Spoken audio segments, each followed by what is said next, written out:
इल्मी knowledge के मुअज़्ज़ज़ ख़वातीन व हज़रात, अस्सलामु अलैकुम। एक मुल्क का बादशाह नाम मर्द था। वह अपना मसला शाही तबीब को बता रहा था। वहाँ एक सिपाही मौजूद था। वो सिपाही बहुत हसीन व जमील था।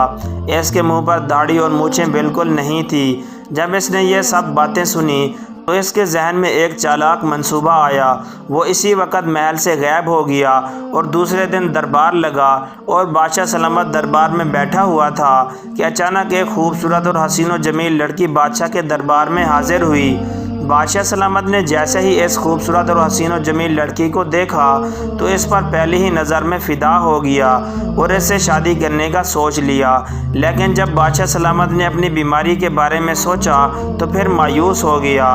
लेकिन फिर बादशाह सलामत ने सोचा कि अगर मैं इस लड़की से शादी कर लूँ तो ये मेरी हर ज़रूरत का ख्याल रखेगी और मैं इससे अपने दुख बांट सकूँगा। इसने सोचा कि मैं अपनी इस बीमारी का राज इस लड़की को बाद में बता दूंगा। थोड़ी देर सोचने के बाद बादशाह सलामत ने काजी को हुक्म दिया कि तुम मेरा निकाह इस लड़की के साथ पढ़ा दो। काजी साहब ने बादशाह सलामत का निकाह इस लड़की से पढ़ा दिया।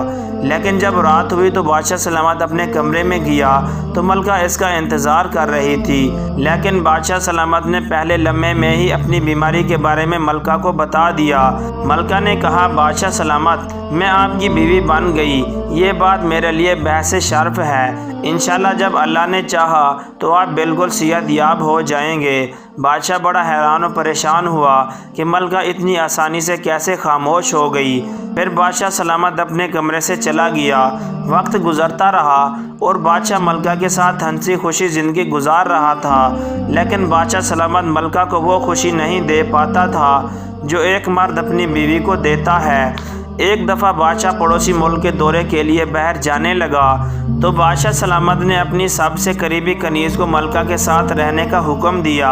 इसके बाद बादशाह पड़ोसी मुल्क के दौरे के लिए रवाना हो गया।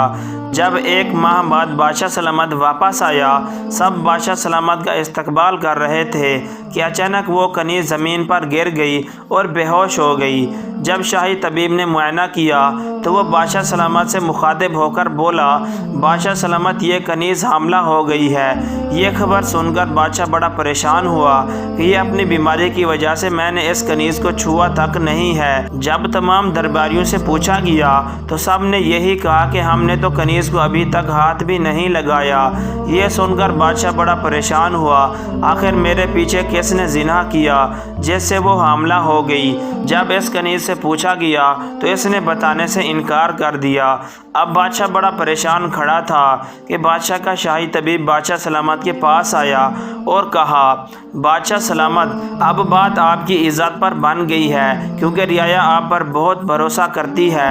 अगर हमने कनीज़ के साथ जिना करने वाले को नहीं ढूंढा तो इसका कसूरवार रियाया आपको ठहराएगी। बादशाह ने तबीब से कहा, तुम ही इस मसले का हल निकालो। तो इसने कहा, बादशाह सलामत, अगर आप अपनी इज़्ज़त बचाना चाहते हैं तो आपको अपनी इज़्ज़त के साथ समझौता करना पड़ेगा।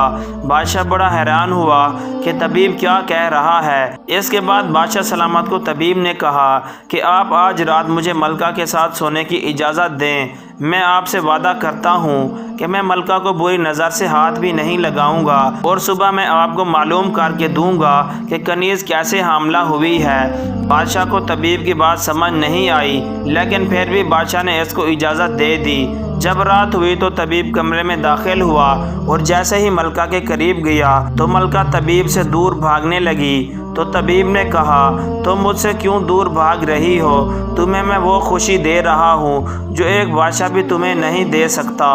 लेकिन मलका इससे दूर भागने लगी तो शाही तबीब ने गुस्से में आकर इसके कपड़े से खींचकर इसके कपड़े फाड़ दिए। अब जैसे ही तबीब ने इसके कपड़े फाड़ कर देखा तो इसके पैरों तले ज़मीन निकल गई, क्योंकि जब मलका के कपड़े फटे तो इससे मालूम हुआ कि मलका के रूप में वो बादशाह का एक खूबसूरत हसीन और जमील सिपाही था जिसने एक औरत का भेष बदलकर बादशाह को इतने दिनों से बेवकूफ़ बना रखा था।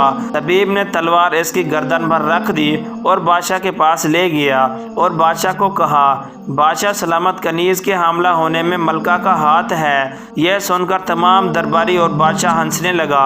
औरत का दूसरी औरत हमला होने में कैसे हाथ हो सकता है? तो इस तबीब ने कहा, बादशाह सलामत, जिसको आपने मलका समझकर इसके साथ शादी की है और आप इतने दिनों से इसके साथ रह रहे हैं, वो कोई खूबसूरत हसीन व जमील लड़की नहीं बल्कि औरत के रूप में आपका हसीन व जमील सिपाही है। ये सुनकर बादशाह बड़ा हैरान हुआ और सख्त गुस्से में आ गया और इसने हुक्म दिया कि इस सिपाही को मेरे कदमों में झुका दो। फिर बादशाह ने इससे पूछा कि क्या ये तबीब सच कह रहा है? तो इसने अपने सर से नकली बाल उतार लिए और फिर इसने कहा, बादशाह सलामत, जब मुझे आपकी मर्दानगी के बारे में पता चला तो उसी वक़्त ये मंसूबा मेरे जहन में आया कि मैं मलका के रूप में आपके साथ ऐश और इशरत के साथ ज़िंदगी गुजारूंगा। और इसी दिन जब आप पड़ोसी मुल्क के दौरे पर गए और जब आपने कनीज़ को मेरे साथ कमरे में सोने का हुक्म दिया तो मैं खुद पर काबू न रख सका और इसी रात कनीज़ के साथ जिना कर बैठा और जिससे वो हमला हो गई।